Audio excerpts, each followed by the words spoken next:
اس episode کے آغاز میں مہمت محل کی ایک خفیہ جگہ پر بیٹھ کر باغیوں کو کہہ رہا تھا، درمیان سے آپ کی وفاداری کو آزمانے کا وقت آ گیا ہے۔ آج تک کا سب سے اہم کام تمہارا انتظار کر رہا ہے۔ اگر اس میں کامیاب ہو گئے تو اتنا سونا کماؤ گے کہ اس کے بعد کہیں بھی حملہ کرنے کی ضرورت نہیں پڑے گی۔ یہ سن کر ایک باغی کہتا ہے، انتظار نہیں ہو رہا، جلدی سے بتائیں مہمت صاحب۔ پھر مہمت کہتا ہے، تم لوگ اورحان کو مار ڈالو گے۔ یہ سن کر وہ دونوں حیران ہوتے ہیں اور پھر پوچھتے ہیں، یہ کیسے کریں گے مہمت صاحب؟ اتنے میں مہمت کہتا ہے، کل کافروں سے جنگ کرتے وقت تم لوگ اورحان کے ساتھ ہوگے، لڑائی کے دوران اورحان پر وار کرو گے۔ دوسری جانب استاد گہرا ایک خفیہ جگہ پر موجود تھا۔ اتنے میں ایک آدمی اندر آ کر کہتا ہے، استاد گہرا، کمانڈر وسولیس کی طرف سے خط آیا ہے۔ استاد گہرا وہ خط لے کر پڑھنے لگتا ہے۔ اس پر لکھا تھا، استاد گہرا، اورحان اور مہمت کل اپنے لشکر کے ساتھ نکلیں گے، کیسٹل قلعے پر حملہ کریں گے۔ یہ پڑھنے کے بعد استاد گہرا کہتا ہے، تھامس، کیسٹل کے گورنر کو پیغام بھیجو، کل اپنی فوج کے ساتھ میری بتائی گئی جگہ پر پہنچ جائے، اور تم وسولیس تک ایک پیغام بھیجو۔ اس کے بعد اگلا دن شروع ہو جاتا ہے۔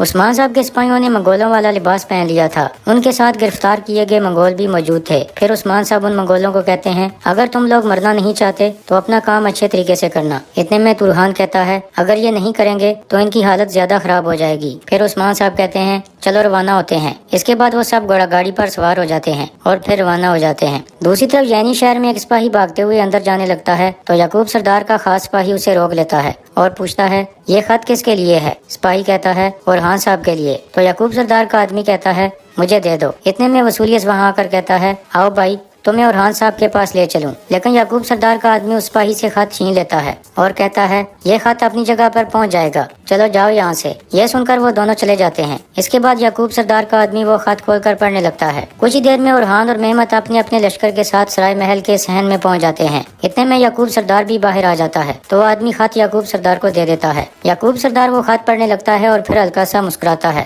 اس کے بعد وہ آگے آ کر کہتا ہے، اللہ کا شکر ہے کہ اس طرح کی اہم معلومات کی وجہ سے ہم خالی ہاتھ نہیں لوٹیں گے۔ گورنر کی فوج نے کیسٹل قلعے کے قریب اپنے لشکر کا پڑاؤ ڈالا ہے، وہ ایسا کریں۔ اللہ کا شکر ہے کہ ہم ان پر حملہ کرنے کی طاقت رکھتے ہیں۔ میرے بہادروں، فتوحات حاصل کرو، کیسٹل قلعہ لے لو، ان کی لشکرگاہ ان کے سروں پر الٹ دو، کافروں کی قرارگاہ کو اسلام کی تلوار سے کچل ڈالو۔ اسی دوران وسولیس استبل میں رکھے ایک کبوتر کو باہر نکالتا ہے اور اس کے پنجے کے ساتھ ایک خط لگا کر کہتا ہے، جاؤ ذرا، کیسٹل تمہارا شاندار استقبال کرے گا۔ ادھر اورحان اور مہمت اپنے اپنے لشکر کے ساتھ جنگ پر روانہ ہونے کے لیے تیار ہو جاتے ہیں۔ اولوفیرا دور سے اورحان کو دیکھ رہی تھی، جبکہ اورحان بھی اس کی طرف دیکھ کر مسکراتا ہے، اور پھر وہ سب روانہ ہو جاتے ہیں، جبکہ بران اور مہندر سرائے محل کی حفاظت کے لیے وہیں رک جاتے ہیں۔ اتنے میں جرگتائی کا بیٹا شور کرنے لگتا ہے کہ میں بھی جنگ پر جاؤں گا۔ تو بران اس کے پاس آ کر کہتا ہے، میرے شیر، اپنے بابا کی طرح بہادر جرگتائی، تھوڑے بڑے ہو جاؤ، پھر میں تمہیں اپنے ساتھ لے جایا کروں گا۔ اتنے میں جرگتائی اپنے بیٹے کو پکڑ کر کہتا ہے، آ جاؤ جرگتائی، جنگ پر جانے سے پہلے تمہیں بہت سی چیزیں جاننی ہوں گی۔ کچھ دیر بعد یونس امیر سرائے محل میں داخل ہوتے ہیں اور یعقوب سردار کو سلام کرنے کے بعد کہتے ہیں، میں ایک مسئلہ لے کر آیا ہوں، کیا آپ کی اجازت ہے؟ یعقوب سردار کہتا ہے، بتائیں۔ تو یونس امیر سوچ میں پڑ جاتے ہیں۔ دوسری جانب بالا خاتون اپنے بیٹے علاؤالدین اور باقی سپاہیوں کے ساتھ عثمان صاحب کی مدد کے لیے روانہ ہو جاتے ہیں۔ ادھر یعنی شہر میں سعادت خاتون پوچھ رہی تھی، علاؤالدین کی کوئی خبر ہے؟ تو گونجا کہتی ہے، نہیں والدہ، اگر کہیں تو میں سوگوت چلی جاؤں۔ سعادت خاتون کہتی ہے، نہیں، اس کی ضرورت نہیں ہے۔ اتنے میں اولگن خاتون کہتی ہے، سعادت خاتون، سرداران کے لیے بنوائے گئے پکوان تیار ہیں، آپ چکھنا چاہیں گی؟ سعادت کہتی ہے، مجھے اپنا کام بخوبی نبھانے والے لوگ پسند ہیں اولگن، ماشاءاللہ، کسی چیز کی کمی نہیں ہے۔ اتنے میں اولوفیرا باہر آتی ہے تو اس کی آنکھوں میں آنسو دیکھ کر سعادت خاتون اس کے پاس آ جاتی ہے اور کہتی ہے، اپنے آپ پر ظلم مت کرو، اورحان ٹھیک ہے لیکن اس کی ماں اچھی نہیں ہے، میں نے بہت کچھ کیا لیکن مالہن کی نظر میں اچھی نہیں بن پائی۔ یہ سن کر اولوفیرا کہتی ہے، مگر میں نے تو آپ کو انہیں اپنی طرف راغب کرتے ہوئے نہیں دیکھا۔ اتنے میں گونجا کہتی ہے، والدہ کے اتنا سب کچھ کرنے کے بعد بھی وہ ایسی ہی ہے، کیا کریں؟ پھر سعادت خاتون کہتی ہے، مالہن سخت عورت ہے، مغرور ہے، تم نے تو سنا ہوگا، عثمان سردار نے یعقوب صاحب کی بیعت کی لیکن مالہن اسے قبول نہیں کر پائی۔ پھر اولوفیرا کہتی ہے، اگر میں خود کو ان کی جگہ پر رکھوں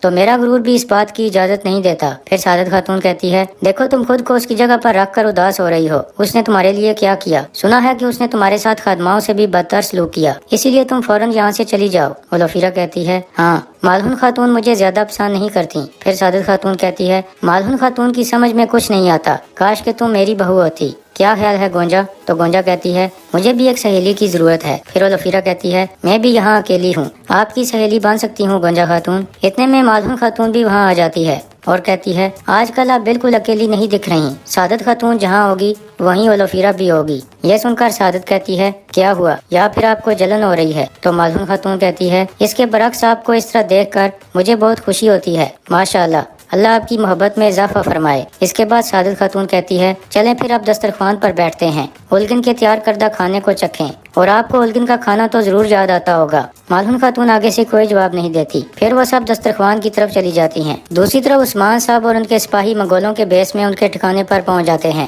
عثمان صاحب گھوڑا گاڑی میں خود کو مردہ ظاہر کر رہے تھے۔ پھر ترحان آگے جا کر منگولوں کو کہتا ہے عثمان کی لاش لائے ہیں۔ یہ دیکھ کر منگول کافی حیران ہوتا ہے اور پھر دوسرے سپاہی کو کہتا ہے جا کر کمانڈر کو خبر کرو۔ شور سن کر منگول کمانڈر باہر آ جاتا ہے تو منگول سپاہی اسے کہتا ہے ہمارے نوکر عثمان کی لاش لائے ہیں۔ یہ سن کر منگول کمانڈر خوش ہو جاتا ہے اور پھر گھوڑا گاڑی کی طرف بڑھنے لگتا ہے۔ اس طرح وہ عثمان صاحب کے بالکل قریب آ جاتا ہے اور کہتا ہے اپنی مرضی کرنے والا اپنا سر کھو دیتا ہے عثمان، میرے آقا اس چرواہے کی لاش دیکھ کر بہت خوش ہوں گے۔ اتنے میں عثمان صاحب برکت میں آ جاتے ہیں اور اس کی گردن میں خنجر گھونپ کر کہتے ہیں ترکوں کے لیے کفن سینے والوں کی قبر ہمیشہ تیار رہتی ہے۔ اس طرح عثمان صاحب اس منگول کمانڈر کا خاتمہ کر دیتے ہیں اور پھر اپنے سپاہیوں کو حملہ کرنے کا حکم دے دیتے ہیں اور پھر جنگ شروع ہو جاتی ہے۔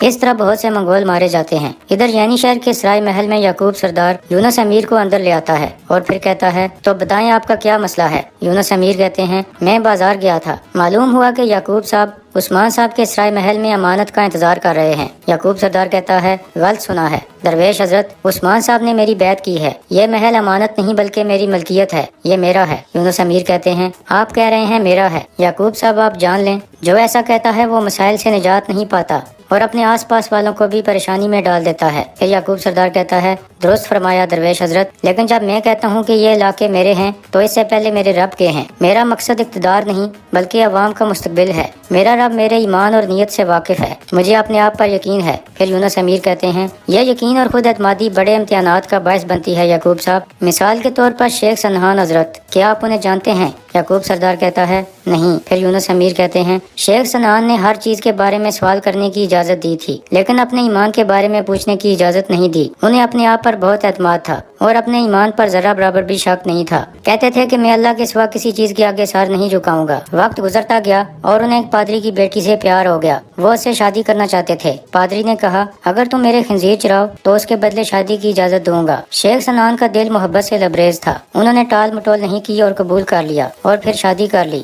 اس کے بعد جب شیخ سنان خنزیر چرا رہے تھے تو خنزیر کے وزنی بچے کو کندھے پر اٹھانے کی وجہ سے ان کا سر نیچے جھک گیا تو یعقوب صاحب یہ شیخ سنان کی روح تک کو بھی محسوس نہیں ہوا جو کہتے تھے کہ میں اللہ کے علاوہ کسی چیز کے آگے سر نہیں جھکاتا، مگر ان کا اپنے ایمان پر یقین انہیں تکبر کی سیڑھیوں تک لے گیا۔ اللہ تعالیٰ نے اس دعوے کی وجہ سے انہیں آزمایا اور وہ آزمائش میں ناکام ہو گئے۔ اب اگر آپ پوچھتے ہیں کہ اس آزمائش میں کیسے کامیاب ہوں تو آپ جو کچھ کرتے ہیں اس میں اپنے آپ کو پرکھ کر اللہ تعالیٰ کے غضب اور اس کی رحمت کی امید کے ذریعے اور خود پر یقین کی کمی کے ذریعے کامیاب ہو سکتے ہیں، کیونکہ خود اعتمادی تکبر کی علامت ہے۔ یہ سن کر یعقوب سردار کہتا ہے آپ نے مجھے یہ کیوں بتایا شیخ حضرت، کیا مجھ میں بھی تکبر ہے؟ یونس امیر کہتے ہیں یہ میں نہیں جانتا، یعقوب صاحب اپنے نفس کو خود پرکھیں۔ پھر یعقوب سردار کھڑا ہو کر کہتا ہے اللہ رب العزت کا شکر ہے کہ میرے دل میں ذرا برابر بھی تکبر نہیں ہے، لیکن آپ کی زبان سلامت رہے، اتنی اچھی طرح بیان کیا کہ میں ڈر گیا، میں یہ سوچنے پر مجبور ہو گیا کہ کیا مجھ میں بھی تکبر ہے۔ یونس امیر کہتے ہیں ڈر اچھا ہے یعقوب صاحب، یقیناً ڈریں، تکبر سے ڈریں